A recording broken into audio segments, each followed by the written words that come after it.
nakita namin ang maraming organisasyon. At actually, Mayor Baste, ang organisasyon po natin ay 750 sectoral groups and organizations from President Digong Duterte to Vice President Sara Duterte.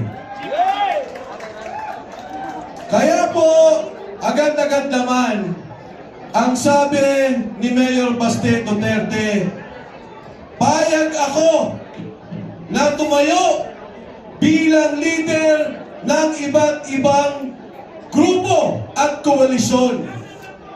Nandyan na po ang PDP, nandyan ang Maisog, nandyan ang PANAC at Secretary Esperon, nandyan ang Kampilan, sila kong Adamat. Ngayon po, malinaw na, may leader na ang ating mga organisasyon, may leader na ang ating grupo. Walang iba kundi si Mayor Baste Duterte. At tandaan ninyo, ang laban natin na to ang objektibo. Tuloy-tuloy ang laban natin. Yung mga magsasaka na kasama ni Congressman Yan Viste, ang pinaglalaban ang pagtaas ng presyo. Ang presyo ng krudo, pataas. Ang presyo ng bilihin, pataas. Pero ang antas ng buhay ng Pilipino, ng bawat pamilyang Pilipino, pababa ng pababa. At sa gitna ng problemang yan, ano ang gusto nila? Intriga, politika. Ito po ang pinaglalaban natin. Yung ginagawa nila, natanggalin si BP Inday Sara Duterte para wala silang kalaban sa politika. Yan ang lalabanan natin. 2023 pa, pinlano na nila. Hinuli, kinidnap ang Pangulong Duterte. Dinala, isinuko sa dayuhang korte.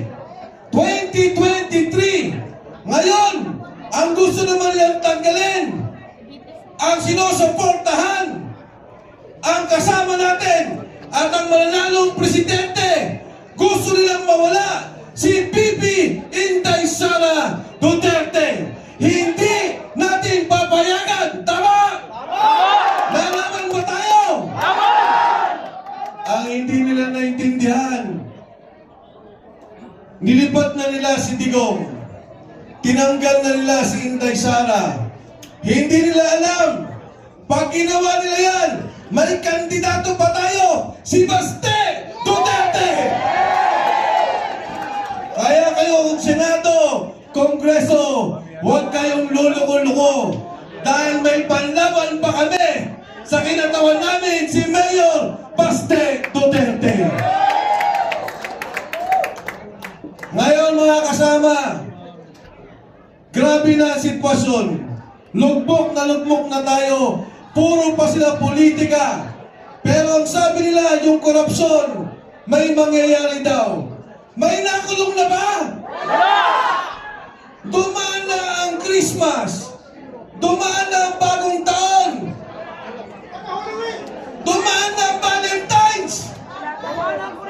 Nagsimana Santa na. May nakulong na ba? Wala! Talagang niloloko tayo.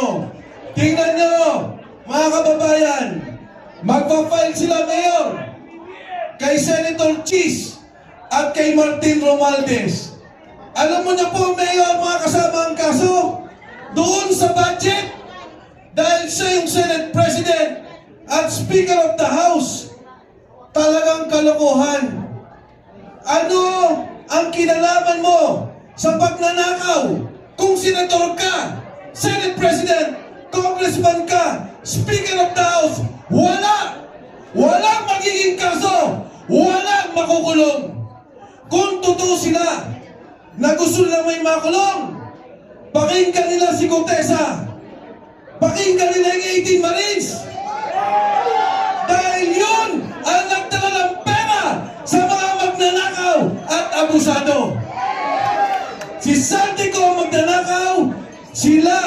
ang nagdadala ng pera.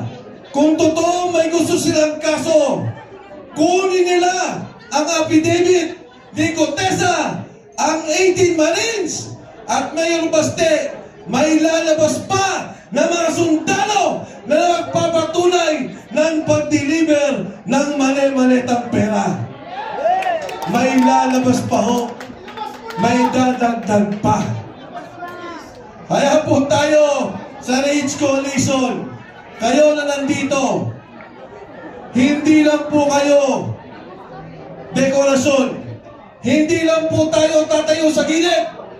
Tayo ngayon, sa pangunguna ni Mayor Baste Duterte, ay lalaban, makikialam, at lalabas po tayo para sa ating paninindigan, laban sa korupsyon, laban sa abuso, at para mabalik ang bilyong-bilyong piso na ninakaw nila. Ito po ang tanong ko sa inyo. Nakita niyo naman si Mayor Baste kung gaano katapang makikipagbakbakan para sa inyo, para sa atin. Kayo ba? Aatras pa kayo? Aatras pa kayo? Kayo ba ay magpapatakot? Lalaban ba kayo? Mas malakas! Lalaban ba tayo? Mabuhay ang pamilyang Duterte! Mabuhay ang sambayang Pilipinas! At kayo po, tinatawagan natin ang presidente ng ating koalisyon kasama ang iba't ibang organisasyon. Hindi lang po siya leader ng Davao, hindi lang siya leader ng Mindanao. Ngayon, leader ng koalisyon at leader po natin sa buong sambayanang Pilipino, ang ating tagapangulo, Mayor Baste Duterte. Mayor, for the oath taking, may I call on you to please come up the stage. Mayor Baste, Speaker, Bebot. May we ask our Senator Bongo, to join us, Attorney Vic Rodriguez, Attorney Jimmy Boto, Congressman Libiste, Secretary Alcusi. Attorney Harold, please join us. Kung katamat.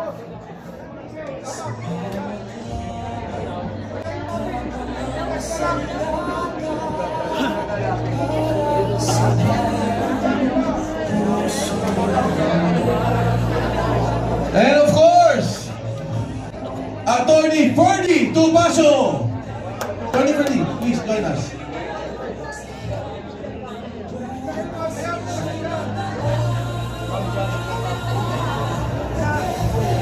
Attorney Manuel Luna.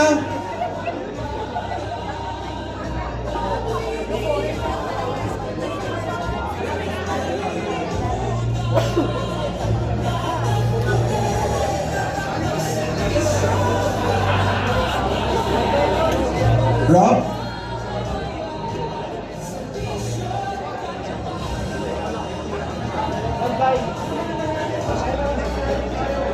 Lahat po tayo, pakitaas po ng kanang kamay. Let's take an oath. Alright? Pero gusto po natin, pag ginawa natin to, level 10. As if the future of our country depends on it. Senator Bongo, may we request you to please join us? Okay. Lahat po tayo, pakitaas ng kanang kamay. Okay? Pero hindi ordinaryong oath ang gagawin natin. Yung buong lakas na i-declare mo. Kasi dito, sinasa kung gaano katapang si Mayor Baste, ganun din dapat lahat tayo katapang. Okay? Alright. We stand united today. We stand united today. In solemn pledge before God. In solemn pledge before God. Country. And the Filipino people. We pledge to demand accountability. We pledge to demand accountability. Resist corruption. Resist corruption. Protect the oppressed. Protect the oppressed. Defend democracy. Defend democracy. And reject abuse of power. And reject abuse of power. We pledge to stand for leadership We pledge to stand for leadership that is transparent, courageous, responsive, and faithful to national interests. and faithful to national interests. And we pledge to work together And we pledge to work together with integrity, with integrity, conviction, and unity, so that justice may prevail, democracy may endure, and the welfare of every Filipino will always come first. This we solemnly swear before God, before country, and the Filipino people. Right. Maraming salamat po.